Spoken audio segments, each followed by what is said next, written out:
একই আল্লাহর বিধান কোরআনে কারিমে আকিমুস সালাত খুব আদায় করছে, আতুজ যাকাত খুব দিয়ে দিচ্ছে, কিন্তু একই আল্লাহর বিধান আকিমুদ্দিন, দিন কায়েম করো, ওয়ালা তাতাফাররাকু ফি, এই বিষয়ে কোনো ফতোয়াবাজি করো না, এখানে ওর খবর নেই। দিনটা যে কায়েম করা ফরজ নামাজের মতো, রোজার মতো, অনেকেই জানেও না ও মানেও না। অথচ পৃথিবীতে যত নবী এসেছিলেন, আমি আলেমদের বলছি, প্রত্যেকটা নবীর শরীয়তে কম বেশি কোনো মাসলা মাসাইল নিয়ে একটু ঝামেলা ছিল, হয়তো অনেক নবীর সাথে আমাদের নবীরটা মেলেনি। যেমন হযরত মুসা আলাইহিস সালামের জামানায় কারো শরীরে যদি লাপাক লেগে যেত, ওই জায়গাটা এরকম মুছে ফেললেই হয়ে যেত। হযরত ঈসা নবীর জামানায় একটু কঠিন ছিল, কোন জায়গায় নাপাক লেগে গেল চামড়া খুশিয়ে খুশিয়ে তুলে ফেলে লেগে লাগতো। আল্লাহ পাক কঠিনটাও দেননি, একেবারে সহজটাও দেননি, আমাদের মাঝামাঝি শরীয়ত দিয়েছেন যে চামড়াও তোলা লাগবে না, আবার মুছে ফেললেও হবে না, 3 বার ধুয়ে ফেলা লাগবে।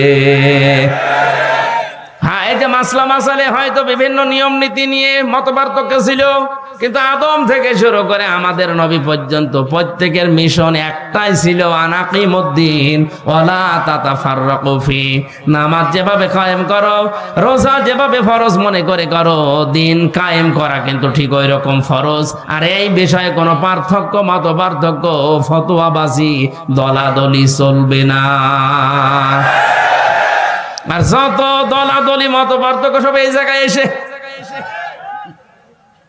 এদেশে মানুষ যত তার চাইতে দল বেশি, এটা মিথ্যা কথা। কারণ এমনও লোক আছে 1 2 3 দল করে, যখন যে দল উনি ওই দলের কর্মী, যেদিকে বৃষ্টি পড়ে ওইদিকে ছাতা ধরে, এরকম মানুষ আছে না নেই? ক্ষমতার হাতের দ্বারা, আইনের হাতের দ্বারা যারা মুসলমানদেরকে শান্তিতে থাকতে দেয় না, এরা মুসলমান না। প্রভাব প্রতিপত্তি আছে এলাকায়, টাকা পয়সার মালিক, এই কারণে তাদের এই টাকা পয়সার যে হাত আছে, প্রভাব প্রতিপত্তির হাত আছে, এই হাতের দ্বারাও অনেক মুসলমান আজ শান্তিতে নেই। অনেক মুসলমানের প্রভাব প্রতিপত্তি আছে, জোর করে মসজিদের সভাপতি হয়ে বসে আছে, না দিলে আবার রাগ করে। এটা একটু বেশি হয়ে গেল। হ্যাঁ, মসজিদের সভাপতি হওয়ার জন্য কমপক্ষে 5টা গুণ লাগে। কয়টা? না ভাই, আমার এই ওয়াজ করার দরকার নেই। অনেক সভাপতি শেষে বলবো আমার দরকার নেই, আমি ছেড়ে দিলাম, তোর চা লাগা যা। আপনি ছেড়ে দিলেও অসুবিধা নেই। এখন যারা সংসদ সদস্য কয়েকদিন আগে থেকে আওয়াজ তুলেছে, বাংলাদেশেও কলকাতার মমতার মতো এই দেশে ইমাম আর মুয়াজ্জিনদের সরকারি ভাবে বেতন দেওয়া লাগবে। এই দাবির পক্ষে আমাদের এই সংসদ সদস্য যিনি পিরোজপুরের, উনি বলেছে, তার পক্ষে আছে না নেই?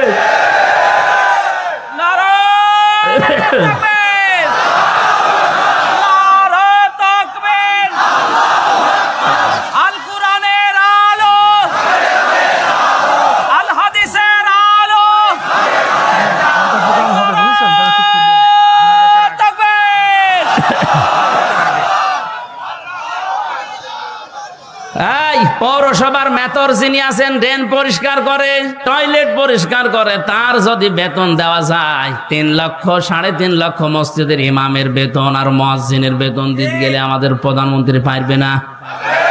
564টা মডেল মসজিদ বানিয়েছে, এখানে যদি বেতন দিতে পারে ইমাম মুয়াজ্জিনের, 3.5 লাখ মসজিদের ইমাম মুয়াজ্জিনের বেতনও দিতে পারবে। সে কলিজা তার আছে, কথা বলছে না কেন? তার কলিজা না থাকলে 10.5 লাখ 12 লাখের উপরে, তাকান কত মানুষকে আশ্রয় দিয়েছে। চীন এত বড় রাষ্ট্র, একটা মানুষও নেয়নি। কথা বলছে না কেন? আর সমালোচনা আলোচনা তার বিরুদ্ধে পক্ষে বিপক্ষে আছে, কিন্তু তার কয়েকটা কাজ কিন্তু খুব ভালো। বিশেষ করে একটি খামার একটি বাড়ি, এই প্রকল্পের মাধ্যমে অনেকে আজ একটা কর্মজীবন পেয়েছে, একটা মাথা গোজার ঠাঁই পেয়েছে। প্রধানমন্ত্রীর জীবনে কিছুই যদি আল্লাহর ভালো না লাগে, এই কাজটা ভালো হবে, কারণ এটা কোরআনে কারিমের সূরা মুদ্দাসসির থেকে নেওয়া। ওয়ালাম নাকুন নুতি'মুল মিসকিন, হে নবী আপনি মিসকিনদেরকে খাবার দেবেন, যারা দেয় না তারা মুসলমান দাবি করলেও জাহান্নামে যাবে। সুতরাং শুধু নিজে খেয়ে পরে বাঁচবেন, এতিম মিসকিন অসহায় মানুষের খবর রাখবেন না, আপনি জান্নাতে যেতে পারেন না। উনি হয়তো এই আয়াত থেকে এই শিক্ষাটা নেওয়ার জন্য একটি খামার একটি বাড়িয়ে প্রকল্প চালু করেছিল। আর দুর্নীতি হয়েছে, হয়তো অনেকে একটি খামার একটি বাড়ি বানাতে গিয়ে বাঁশের বদলে রড দিয়েছে, আমরা জানি, কিন্তু কাজ তো করেছে। যারা দায়িত্ব পেয়েছিল ওরা 2 নাম্বারই করলে উনি ওখানে ঢাকা থেকে করবে কি? সুতরাং এই কাজটা যেন আল্লাহ কবুল করেন। লক্ষ লক্ষ মানুষের মাথা গোজার মতো একটা ঠাঁই হয়েছে, একটা কর্মসংস্থান তৈরি হয়েছে। জোরে বলেন সুবহানাল্লাহ। এ কোরআন শুনতে আসবে মানুষ আল্লাহর পথে না শয়তানের পথে? আরো জোরে বলেন। মাওলানা আমিনুলকে যারাই বাধা দিয়েছে, আমি সজ্ঞানে স্বেচ্ছায় একেবারে বাস্তবতার সাথে মিলিয়ে কোরআন সামনে নিয়ে বলছি, আপনি নামাজ পড়তে পারেন, পাগড়ি মাথায় দিতে পারেন, হজ করতে পারেন, কোরআন অনুষ্ঠান চালু হবে বাধা দেওয়ার জন্য যারাই বিভিন্ন কায়দায় চেষ্টা করেছেন, আপনার আমল ভেঙে গেছে। কোন হুজুর নিয়ে আসবেন? এবার নিয়ে আসেন। যদি মনে করেন না বানিয়ে বলছি, সূরা হুজুরাতের 2 নম্বর আয়াতের ব্যাখ্যা আছে। বিশ্ব নবীর উপরে যদি কেউ কথা বলে তাহলে তার আমল আল্লাহ নষ্ট করে দেয়, অথচ লোকটা জানেও না যে আমার আমল নষ্ট হয়ে গেল কি করে। লা তারফাউ আসওয়াতাকুম ফাওকা সাওতিন নাবিয়্যি ওয়া লা তাজহারু লাহু বিল কওলি কাজহারি বা'দিকুম লিবা'দিন আন তাহবাতা আমালুকুম ওয়া আনতুম লা তাশউরুন। কোন ইমানদার যদি নবীর উপরে কণ্ঠ দিয়ে উচ্চ আওয়াজে কথা বলে, হে নবী আপনি জানিয়ে দেন তার আমল আর নেই, সব নষ্ট হয়ে গেছে। এই আয়াত আমি বানালাম। কাবা এখনো পর্যন্ত মসজিদে নববীতে নবীজির রওজার উপরে এটা স্বর্ণের অক্ষর দিয়ে লেখা আছে। আপনি বলেন তো এখানে নবী আছে কিয়ামত পর্যন্ত দুনিয়ায় আসবে? আরো জোরে বলেন বলেন। তো নবী তো আসবে না কিয়ামত পর্যন্ত, এই আয়াতটা আল্লাহ কোরআনে দিল কেন? আবার তারফাউ মোজারে দিয়েছেন, এই কারণেই দিয়েছেন বর্তমান ভবিষ্যৎ প্রেজেন্ট ফিউচার, কারণ কিয়ামত পর্যন্ত নবী আসবে না, নবীর ওয়ারিস আলেমরা আসবে। মাওলানা আমিনুল যাই হোক, ওনারে নিয়ে অনেক সমালোচনা আমিও শুনেছি হোক, কিন্তু নামের আগে তো আলেম লেখা আছে। কথা বলেন না কেন? আপনি এটা অস্বীকার করতে পারবেন যে উনি কামেল পাস করেনি? অন্তত এই দেশের শিক্ষা ব্যবস্থা অনুযায়ী উনি তো আলেম, এই দেশে সবাই জানে মাওলানা আমিনুল সিরির বন্দরের আলেম। আপনি যাই করেন না কেন উনি তো আর গানের অনুষ্ঠান দেয়নি যে আপনি বন্ধ করে দেবেন। কোরআন শোনার যে ব্যবস্থা করার জন্য চেষ্টা চালিয়েছিল, এমনি এমনি চোখ দিয়ে ওর পানি বের হয়নি। একটা মানুষ কতটা দুঃখ পেলে 15 দিন ঘুমাতে পারেনি, আপনাদেরকে কোরআনে কারিম শোনাবে এই জন্যে। সুতরাং কোরআন শুনতে যারা বাধা সৃষ্টি করেছেন, সে যেভাবেই হোক না কেন আপনার আমল কিন্তু ভেঙে গেছে। এই এদিকে তাকা আমার ভাইরা, আমি মাওলানা আমিনুলের কথা এমনি বলি না, যেহেতু নবীজির ইন্তেকালের আগে যে কথা ছিল গুরুত্বপূর্ণ কয়টা, তার ভেতরে এটা একটা। আল উলামা ওয়ারাসাতুল আম্বিয়া, আলেমরা আমি নবীর ওয়ারিস। আমি হয় মাওলানা আমিনুল, মাওলানা হোসাইন, মাওলানা হারুন, যাই হয়ে দেশে আলেম যারাই আছে, আপনি বিশ্বাস করতে পারেন এদের আমল আখলাক ত্রুটি বিচ্যুতি থাকতে পারে, কিন্তু এরা নবীর ওয়ারিস। কিয়ামতের ময়দানে আল্লাহ পাক যদি বিচারও করে, আলেমদের সবার সম্মুখে করবে না, কুদরতের পর্দা দিয়ে ঢেকে নিয়ে গোপনে বলবে এগুলো করেছিলি। এই জন্য একটা মনে সান্ত্বনা আছে, কিয়ামতে অন্তত আল্লাহ মানুষের সামনে অপমান করবে না। শাস্তি যদি দিতেও চায় আল্লাহ গোপনে দেবে। আল্লাহর কাছে আমাদের জীবনের আলেমদের কাকুতি মিনতি, আল্লাহ তুমি গোপনে মাফ করে দিও। তোমার সাত্তার নামের ওসিলায় যেভাবে গোপন করে দিয়েছো, দুনিয়ায় কেউ জানে না। আমির হামজা, মাওলানা হোসাইন, মাওলানা আমিনুল কি করেছে অনেকে জানি না, তোমার জানা আছে।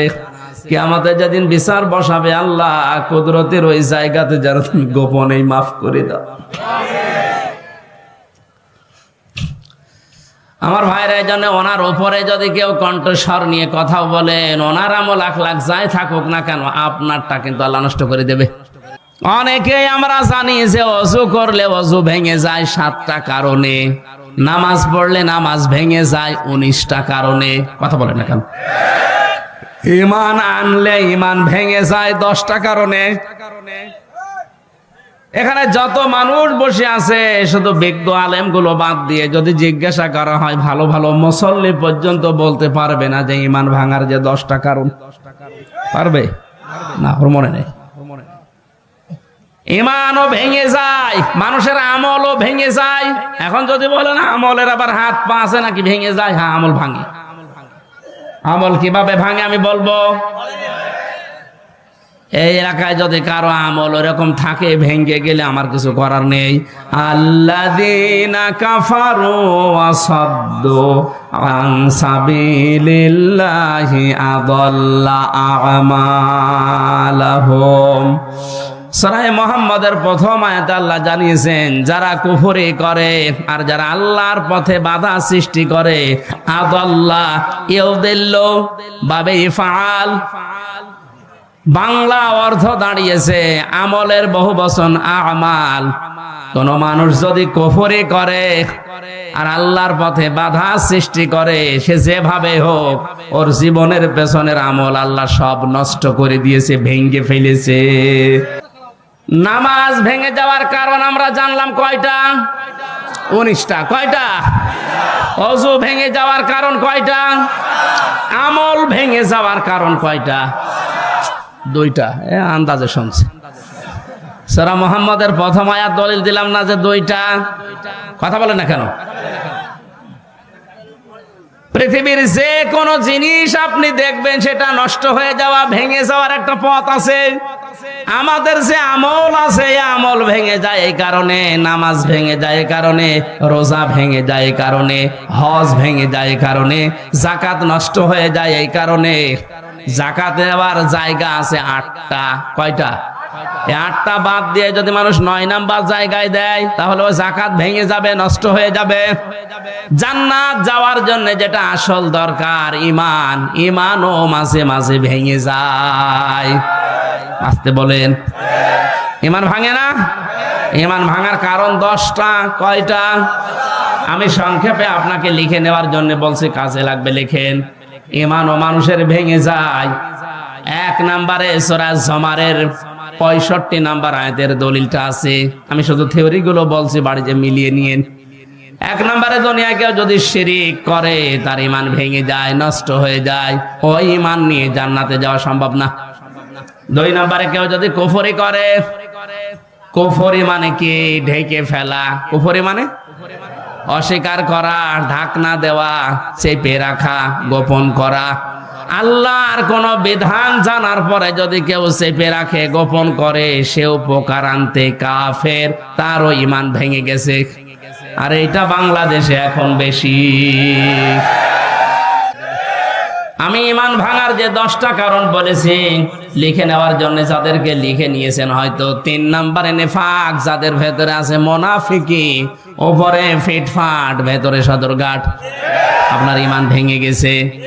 আমি একটা উদাহরণ তাফসীর থেকে লিখেছি, যারা সব ধর্মকে সমান মনে করে, ওদের ঈমান নষ্ট হয়ে গেছে। আরে দেশে এরকম অনেক মানুষ এখন দিন দিন বাড়ছে।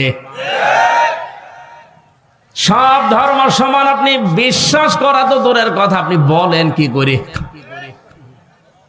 যে দলিলগুলো আপনি দেন যে লাকুম দীনুকুম ওয়ালিয়া দীন, লা ইকরাহা ফিদ্দীন, এই আয়াতের অর্থ আপনি নিজেই ভুল করছেন, নিজেই উল্টাপাল্টা করে ঈমান হারাচ্ছেন, মানুষকেও হারাতে বাধ্য করছেন। যারা বিভিন্ন পূজা মণ্ডপে গিয়ে কথা বলে যে আমরা সার্বজনীন সনাতন ধর্মে এই অনুষ্ঠানে হাজির হইলাম, এ কথা যদি কেউ বিশ্বাস নিয়ে বলে থাকে, ওর ঈমান নষ্ট হয়ে গেছে। কারণ সার্বজনীন ধর্ম একটাই দুনিয়ায়, তার নাম ইসলাম। আর সনাতন ধর্ম মনে করি অনেকেই বলি হিন্দু ধর্ম না, সনাতন মানে পুরাতন। সনাতন মানে এ পৃথিবীতে সব চাইতে পুরাতন ইসলাম, এর আগে কিছু ছিল না। এক কথা বলে না কেন? পৃথিবীর প্রথম মানব যিনি হযরতে আদম, তার ধর্ম কি? আরো জোরে। সুতরাং এই কথা কারা প্রচার করেছে আমরা জানি না, যে সনাতন ধর্ম মানে হিন্দু ধর্ম, এটা মিথ্যা কথা। সনাতন ধর্মই পৃথিবীতে ইসলাম। ইসলাম, আল্লাহর কাছে একমাত্র ধর্মের নাম ইসলাম। এজন্য ধর্মের আগে আলিফ লাম আছে। এখানে যারা গ্রামার বোঝে, আলিফ লাম 4 প্রকার। এখানে যে আলিফ লাম দেওয়া আছে নির্দিষ্ট করার জন্য। আমি যদি মাওলানা হোসাইনকে বলি, ভাই আমি দিনাজপুরে যাব, উনি যদি বলে এই যে এই রাস্তাটা, এর আগে তাহলে তরিকের আগে আলিফ লাম দেওয়া লাগবে। তরিক এই একটাই রাস্তা, কিন্তু দিনাজপুরে যাওয়ার জন্য এখনো 4-5টা রাস্তা আছে। তখন আর তরিকের আগে আলিফ লাম দেওয়া যাবে না, কারণ এটা অনির্দিষ্ট। যে কোনো রাস্তা দিয়ে আমি যেতে পারি, দিনাজপুরে পৌঁছালেই হলো। কোন রাস্তা দিয়ে দিনাজপুরে গেলে আপনি পাবেন না, শুধু এই রাস্তাটা ছাড়া। তখন তরিক বা রাস্তার আগে কি লাগবে? আলিফ লাম। কি লাগবে? যত ধর্ম দুনিয়ায় আছে সব ধর্মের ব্যাপারে আল্লাহর বক্তব্য এই, সবগুলো শয়তানের আবিষ্কার করা, আমি আল্লাহর আবিষ্কার করা ইসলাম।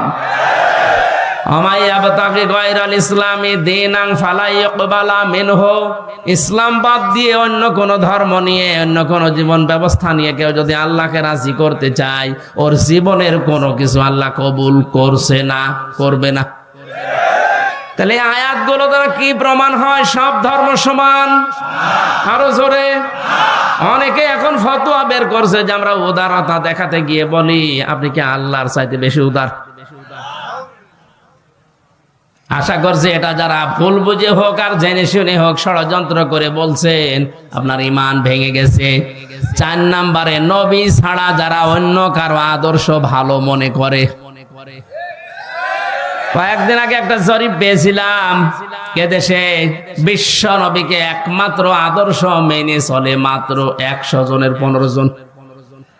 তাহলে এই যে পয়েন্টগুলো আমি কোরআন থেকে হাদিস থেকে লিখেছি, প্রত্যেকটার পেছনে হায়াতের দলিল আছে। আমি দলিলগুলো লম্বা করে বলতে পারছি না, শুধু আমার সাবজেক্টে যাব। তাই যারা আজ বিশ্ব নবী বাদ দিয়ে অন্য কাউকে আদর্শ মানে, তাদের সংখ্যা এই দেশে 85 জন। কত? আর একমাত্র যারা বিশ্ব নবীকে উসওয়াতুন হাসানা মানে, ওদের সংখ্যা মাত্র 15 জন। আপনি হিসাব করে বলেন, আমরা খালি চিল্লাই যে দেশে 96% মুসলমান। হ্যাঁ, মুসলমান আছে, ওই আদমশুমারিতে আছে, আর ওই আগা কাটা আছে। অনেকেই ভাবে যে আগা কেটে দিলেই মুসলমান। ছাগল কি? ছাগলের তো দিয়ে, ছাগলের দেয় না। না, ভুল যারা করছেন আপনাকে সংশোধনী দিলাম, আশা করছে আপনার বিবেক খুলবে। এরপরেও যদি আপনি একেবারে সে আবু জেহেলের মতো অনড় হয়ে থাকেন, আমার মনে হয় আপনার হেদায়েত কপালে আর নেই। 5 নম্বরে, আল্লাহর বিধান যাদের ভালো লাগে না, এটা সূরা মুহাম্মদের 9 নম্বর আয়াতে আছে। এদেশে এখন নেই। আল্লাহর কোন বিধানকে আপনি যদি খারাপ মনে করেন, হ্যাঁ আপনার বুঝে আসছে না, সেটা আলাদা কথা বলছেন। আল্লাহর বিধানকে খারাপ মনে করলে ঈমান নষ্ট হয়ে যায়, ভেঙে যায়, ব্যর্থ হয়ে যায়। 6 নম্বরে, দিনের কোন বিধানকে নিয়ে কেউ যদি কটাক্ষ করে, উপহাস করে, মর্যাদা দিতে না চায়, এটা আজ দিন দিন বাড়ছে। আল্লাহর বিভিন্ন বিধান নিয়ে মানে তো না, আর কটাক্ষ করে, আর উপহাস করে উড়িয়ে দেয়। আমি একটা উদাহরণ দিচ্ছি আল্লাহর কোরআন থেকে, একটু খেয়াল করে শোনেন। কোরআনের কোন আয়াত বোঝার জন্য কেউ যদি চেষ্টা করে, তার কিন্তু 500 রাকাত নফল নামাজের সওয়াব হয়। ইন্নাল্লাযীনা কাযযাবু বিআয়াতিনা ওয়াস্তাকবারু আনহা লা তুফাত্তাহু লাহুম আবওয়াবুস সামা ওয়া লা ইয়াদখুলুনাল জান্নাহ। আল্লাহ পাক বলেন, হে নবী, নিশ্চয় যারা আমি আল্লাহর আয়াতকে অবিশ্বাস করে, মিথ্যা মনে করে, আর যখন আমার আয়াত দিয়ে ওয়াজ করা হয়, তাফসীর করা হয়, ব্যাখ্যা করা হয়, সতর্ক করা হয়, ও মানুষ সতর্ক না হয়ে অহংকার করে আরো উঠে চলে যায়। ওয়াস্তাকবারু আনহা, ইস্তেকবার করে, অহংকার করে, দাম্ভিকতা দেখিয়ে মুখ ফিরিয়ে চলে যায়। লা তুফাত্তাহু লাহুম, তুফাত্তাহু মুসারে বর্তমান, ভবিষ্যৎ, প্রেজেন্ট, ফিউচার, তার জন্য খোলা হচ্ছে না, হবে না। আবওয়াব সামা, বাবের বহু বচন আবওয়াব, বাব মানে দরজা, আবওয়াব মানে দরজা সমূহ, সামা মানে আকাশ, আকাশের একটা দরজাও তার জন্য খোলা হচ্ছে না, হবেও না। এতটুকু আল্লাহ শেষ করেননি, পরবর্তী কথা আরো কঠিন। ওয়ালা ইয়াদখুলুনাল জান্নাহ, ওরা জান্নাতে যাচ্ছে না, যাবে না। আপনি হিসাব করছেন পেছনের হাত দিয়ে। আজ যারা আল্লাহর আয়াতকে অবিশ্বাস করেন, কটাক্ষ করেন, মিথ্যা মনে করেন, অহংকার করে মুখ ফিরিয়ে চলে যান, আপনার কিন্তু জীবনের বড় ক্ষতি দুইটা। আকাশের দরজা সব সময় আপনার জন্য বন্ধ, আপনার আমল ওঠা বন্ধ হয়ে গেছে। 2 নাম্বার, আপনি জান্নাতে কোনোদিন যাচ্ছেন না, যাবেনও না। আল্লাহ একটা উদাহরণ দিচ্ছেন, হাত্তা ইয়ালিজাল জামালু ফি সামিল খিয়াত। হাত্তা মানে যতক্ষণ পর্যন্ত, ইয়ালিজা মানে প্রবেশ করা, যতক্ষণ পর্যন্ত প্রবেশ না করে সূচের ওই ছিদ্র দিয়ে উট, তার মানে সূচের ছিদ্র দিয়ে উট প্রবেশ করা যেরকম অসম্ভব, ওই মানুষগুলোর আল্লাহর জান্নাতে যাওয়া ওই রকম অসম্ভব। আল্লাহ উদাহরণটা দিয়ে জানিয়েছেন, বান্দা তোর জন্য আমার জান্নাতে যাওয়া সম্ভব না।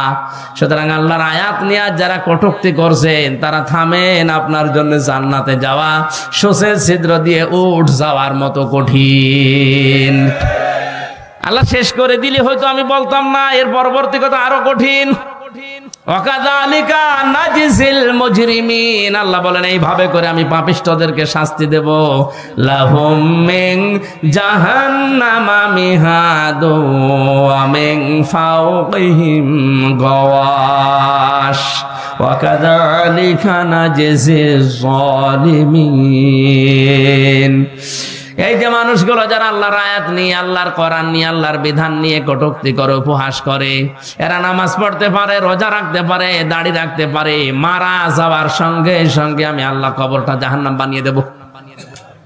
আল্লাহ শুধু এতটুকুই দেননি, আল্লাহ এর পরবর্তী শব্দের দিকে খেয়াল করেন, মিহাদু ওয়া মিন ফাওকিহিম গাওয়াশ, ওদের কবরের ভেতরে রাখার সঙ্গে সঙ্গে পেছনে নিচে যে বিছানাটা, এটা হয়ে যাবে আগুনের বিছানা, উপরে দেওয়া হবে আগুনের চাদর। জোরে বলেন নাউজুবিল্লাহ। এই আয়াতটা আমার চোখের সামনে যখন আসে, আমি দেখতে পাই এদেশে অনেকেই এখন এই আয়াতে শামিল। অথচ এরকম মানুষ মারা গেলে আমরা অনেকে উপরে ফুল দিয়ে রাখি। হ্যাঁ, কথা বলে না কেন? সারা জীবন যে আল্লাহর আয়াতকে উপহাস করে, ঠাট্টা করে, আল্লাহর বিধানকে যার পছন্দ হয় না, এ মানুষটা মারা গেলে উপরে ফুল কেন? 2 তলা বিল্ডিং কেন? 15 তলা বিল্ডিং বানিয়েও কাজ নেই, কারণ আল্লাহ নিজে ওরে জাহান্নামের চাদরের বিছানা দেবে, জাহান্নামের চাদর দিয়ে ঢেকে দেবে। জোরে বলেন নাউজুবিল্লাহ। আমার ভাইরা, যেন ঈমান যেন আপনার ভেঙে না যায়, সতর্ক থাকবেন। 7 নাম্বারে যারা জাদুকর, এদের ঈমান ভেঙে যায়, এলাকায় মনে হয় নেই। 8 নাম্বারে মুসলমানদের বিরুদ্ধে যারা ষড়যন্ত্র করে, এটা এখন বেশি। হ্যাঁ, কথা বলেন না কেন? মুসলমানদের বিরুদ্ধে, মানুষের বিরুদ্ধে না, মুসলমানদের বিরুদ্ধে যারা ষড়যন্ত্র করে, এই লোকটার ঈমান ভেঙে যায়। মান সালিমাল মুসলিমুনা মিন লিসানিহি ওয়া ইয়াদিহি, ওই লোকটাই আসল মুসলমান, যার হাত থেকে, মুখ থেকে মানুষেরা নিরাপত্তা পায়। ঠিক আছে? না না, ঠিক নেই।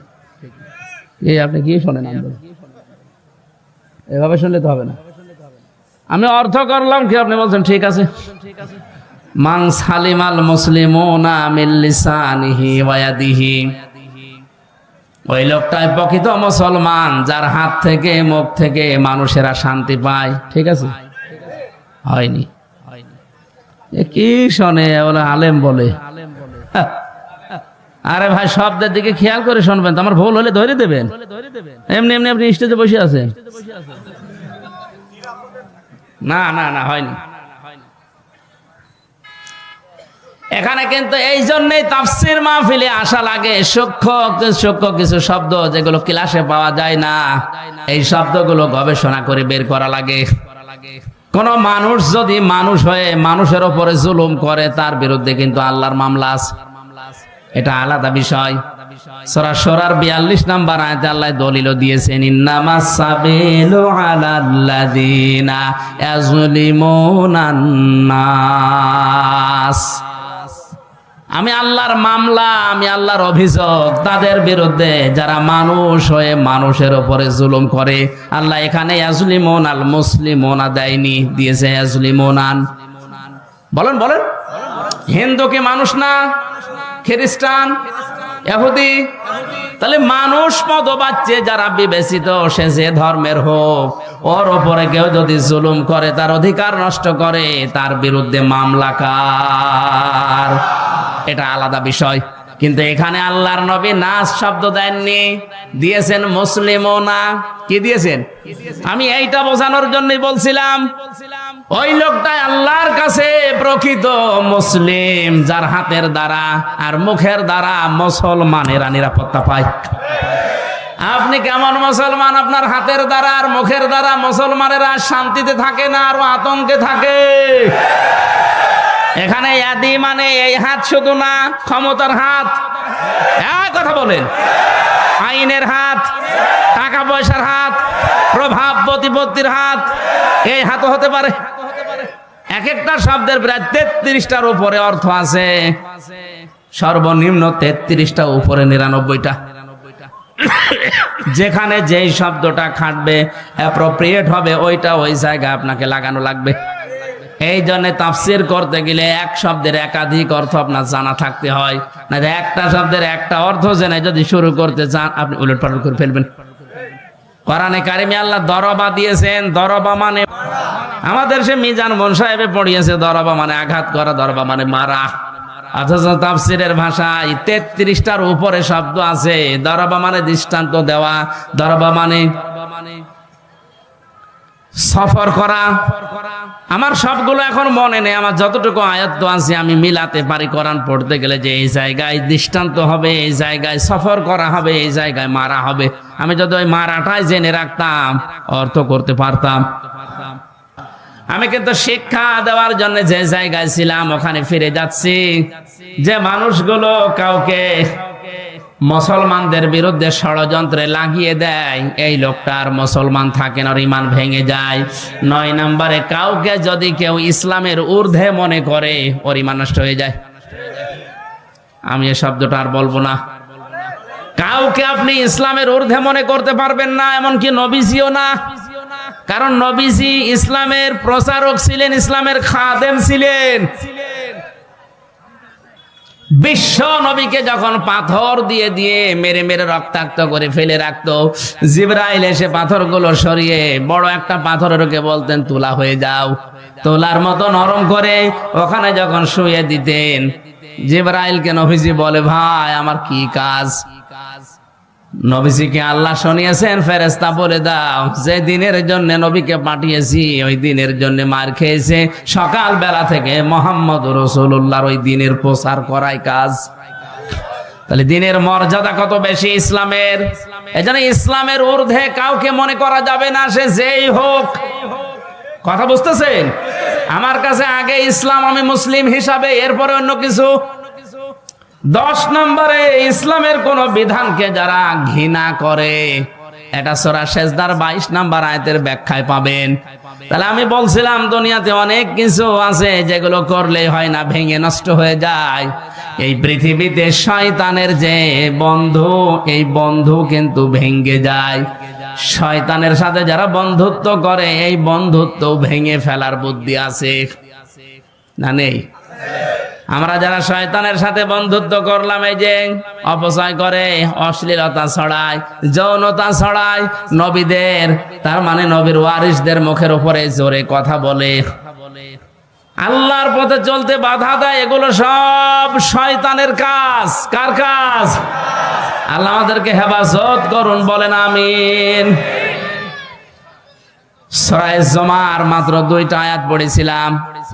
এমন গুরুত্বপূর্ণ বিষয় আল্লাহ আয়াতের ভেতরে দিয়েছেন, একটু খেয়াল করে তাফসীর আকারে শোনেন। ইয়া আইয়ুহাল্লাযীনা আমানু ইযা নুদিয়া লিস-সালাহ, আল্লাহ পাক বলেন ঈমানদারেরা যেদিন আযান দেওয়া হয়, ইলা ইয়াউমিল জুমআ ইযা নুদিয়া লিস-সালাতি মিন ইয়াউমিল জুমআ, জুমার দিন যখন আযান দেওয়া হয়, ডাকা হয়, আহ্বান করা হয়, ঘোষণা দেওয়া হয়, ফাসাউ ইলা যিকিরিল্লাহ, তোমরা আল্লাহর জিকিরের দিকে, নামাজের দিকে দৌড়াও। কে বলছেন? আরো জোরে বলেন। ওয়াজারুল বাই, দুনিয়ার সব বেচা কিনা কাজ কারবার বন্ধ করে দাও। যালিকুম খায়রুল লাকুম ইন কুনতুম তা'লামুন, এইটাই ভালো কাজ, এইটা যদি তোমরা বুঝে থাকো। এবার আসেন তো আয়াতের বাস্তব ব্যাখ্যা কি। আল্লাহ পাক শব্দটা দিয়েছেন ইযা নুদিয়া লিস-সালাতি মিন ইয়াউমিল জুমআতি ফাসআউ ইলা যিকিরিল্লাহ, যখন আযান হয়ে যাবে সব কাজ কাম বন্ধ করে দিয়ে দৌড়াও নামাজের দিকে। কিসের দিকে? আরো জোরে বলেন। আর আমরা হাদিস শুনেছি এতদিন যে নবীজি জানিয়েছেন কেউ যেন নামাজের জন্য দৌড়িয়ে মসজিদে যাবা না। শুনেননি? শুনছি মানে কি? এটাই সঠিক হাদিস। মুসলিম শরীফের হাদিস হচ্ছে কেউ যেন মসজিদে দৌড়িয়ে যাবা না নামাজ পড়ার জন্য। ফজরের নামাজে নবীজি নামাজ আদায় করছেন, নামাজের ভেতরে ধপ ধপ করে কিছু আওয়াজ শুনলেন, নামাজ শেষ হয়ে গেল, ঘরে বসলেন, ডাক দিয়ে বললেন সাহাবীরা নামাজের ভেতরে আমার কানে আওয়াজ এসেছে, ধপ ধপ করে আওয়াজ হচ্ছিল, কিসের? সাহাবীরা বলে হুজুর আমরা ফজরে টের পেয়েছি দেরিতে, জলদি করে ওযু করে মসজিদে আমরা অনেকেই দৌড়িয়ে এসে জামাত ধরেছি। ওই দিন নবীজি হাদিসটি বলেছিলেন যে তোমরা কেউ দৌড়িয়ে জামাত ধরবা না, যতটুকু পারা যায় ধীরে স্থির ভাবে নামাজ পাও, বাকি যেটা পাবে না কাজা করে নেবে। কথা বুঝতেছেন? তাহলে আয়াতের সাথে নবীর কথার কোনো মিল নেই। হ্যাঁ কই আছে? কই? আল্লাহ বললেন দৌড়াও, নবীজি বললেন দৌড়ানোর দরকার নেই। আল্লাহ দৌড়াতে বলেছেন এই কারণে আপনার যেন নামাজ গুরুত্ব দিয়ে, যখন দুনিয়াতে নামাজের সিস্টেম চালু হয়ে যাবে, আজান হয়ে যাবে, সব কাজ কাম আপনার জন্য এখন বন্ধ। আল্লাহ এইটা বোঝাতে চেয়েছেন যে কাজ কামে লিপ্ত থাকতে গিয়ে যেন আল্লাহ নামাজের জামাত শেষ হয়ে না যায়। এই জন্য আগে থেকে প্রস্তুতি নাও, আগে থেকেই তোমাকে নিজেকে প্রস্তুতি করো, অন্তত মসজিদের সাথে তোমার এই জীবনটা, তোমার অন্তরটা লটকিয়ে রাখো। কিয়ামতের কঠিন ময়দানে মানুষ যখন পাবে, ঘামের ভেতরে হাবুডুবু খাবে, ওই সময় আরশের ছায়ায় যাদেরকে স্থান দেব তার 4 নাম্বার তারা, যারা দুনিয়াতে নামাজ পড়তে মসজিদে যায়, বের হয়ে গেলে আবার কখন যাবে এই ধান্দায় থাকে। জোরে বলেন সুবহানাল্লাহ। আমরা এই কাজ কারবার গুলো একটু আদায় করি। বলে ফাসাউ ইলা যিকিরিল্লাহর ব্যাখ্যা মানে দৌড়াতে বলেছে এই জন্যে যেন আপনি আগে থেকে প্রস্তুতি নেন, নামাজ যেন নষ্ট না হয়ে যায়। এই কারণে সব কাজ কাম বন্ধ করে দিতে বললেন। এদের সাথে বাংলাদেশের বাস্তবতার মিল হয় না, আমি অনেক ক্ষেত্রে দেখেছি। আল্লাহ বলছেন দৌড়াও নামাজের জন্য, সব কাজ কাম বেচা কিনা দোকানপাট যত কিছু আছে বন্ধ করা লাগবে। কে বলছেন? আরো জোরে। দিনাজপুরবাসী খেয়াল করেন, জমার নামাজ আজান থেকে শুরু করে একেবারে শেষ পর্যন্ত আমার মনে হয় 1-1.5 ঘন্টা সময় লাগে। কথা বলছে না কেন? আল্লাহ বললেন তোমাদের এইটাই ভালো কাজ, নামাজে আসো, ওই কাজ বন্ধ করে দিয়ে। আর আমরা দেখছি না 1-1.5 ঘন্টা সময় লাগছে। অথচ এই দেশে এমন অনেক মানুষ আছে 1 ঘন্টায় 5 লাখ টাকা উপায় করে। না নেই? আপনার বেশি মনে হয়ে যাচ্ছে। ঢাকাতে ডাক্তার মতিয়ার রহমানের বাড়ি খুলনা, অনেক পিত্তথলির পাথর বের করেন অপারেশন ছাড়া। ওনার 15 মিনিট সর্বোচ্চ সময় লাগে এক একটা অপারেশন করতে, 1,20,000 করে টাকা নেয়। তো 1 ঘন্টায় যদি 4টা 5টা করে কত টাকা হয়? উনি 1.5 ঘন্টা নামাজ পড়তে গেলে কমপক্ষে 7 লাখ টাকা ওনার লস হবে। কথা বলছেন এখানে? এখন উনি যদি এই আয়াতের প্রশ্ন করে, আল্লাহ তোমার সাথে তো আমার বাস্তবতা মেলে না, তুমি বলছো যালিকুম খায়রুল লাকুম, এইটাই ভালো কাজ, অথচ আমি দেখলাম না নামাজ পড়তে গেলে আমার 7 লাখ লস, তা আমার তো লাভ হচ্ছে না লস হচ্ছে, তাহলে কোরআনের এই আয়াত ভুল। কেন আল্লাহ যালিকুম খায়রুল লাকুম দিয়েছেন, এইটাই ভালো কাজ? ইন কুনতুম তা'লামুন, যদি তোমরা জানো। এবার আসেন ব্যাখ্যায়। আল্লাহ এই কারণে দিয়েছেন, আপনি 1.5 ঘন্টায় 7 লাখ টাকা উপায় করলেন।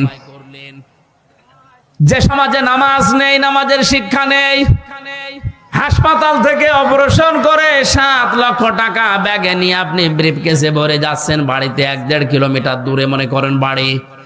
রাস্তায় যাবার সময় যে সমাজে নামাজ নেই, সমাজে চুরিদারি, ছিনতাই, হাইজাকার, ডাকাতি নেই। আসতে বলেন। এখন আপনি 7 লাখ উপায় করে যাচ্ছেন, ও সমাজে তো নামাজ নেই। আপনার টাকা নেওয়ার সঙ্গে সঙ্গে বাড়িতে যাওয়ার রাস্তায় যদি ছিনতাইকারী ধরে, যদি চাই, আপনি দিতে না চাইলে আপনাকে মেরেও ফেলতে পারে। আল্লাহ এই কারণে নামাজের গুরুত্ব দিলেন, কারণ নামাজ যদি কায়েম হয়ে যায়, নামাজের শিক্ষাগুলো যদি ব্যক্তি, পরিবার, সমাজ, রাষ্ট্রে এসে যায়, 7 লাখ না 7 কোটি টাকা সঙ্গে নিয়ে গেলেও তোমার মনে আল্লাহ ছাড়া আর কোন চোর, ডাকাত, হাইজাকার, ছিনতাইকারীর ভয় থাকবে না। এরকম একটা পরিবেশ আল্লাহর নবী মদিনায় গঠন করেছেন না করেন নাই? আরো জোরে। একবারও কি দেখতে মনে চায় না যে নামাজের সমাজটা বাংলাদেশে কায়েম হলে কি করে হাইজাকার মুক্ত, সন্ত্রাস মুক্ত, দুর্নীতিবাজ মুক্ত, সাদাবাজ মুক্ত, চোর ডাকাত মুক্ত একটা জীবন কিভাবে চালানো যায় শান্তিতে, ওটা দেখতে মনে চায় না? আরো জোরে বলেন, চাই না। আল্লাহ এই জন্য এটা বলেছেন যালিকুম খায়রুল লাকুম, এটা ভালো। এজন্য নামাজ কায়েম করো, নামাজকে দাঁড় করাও।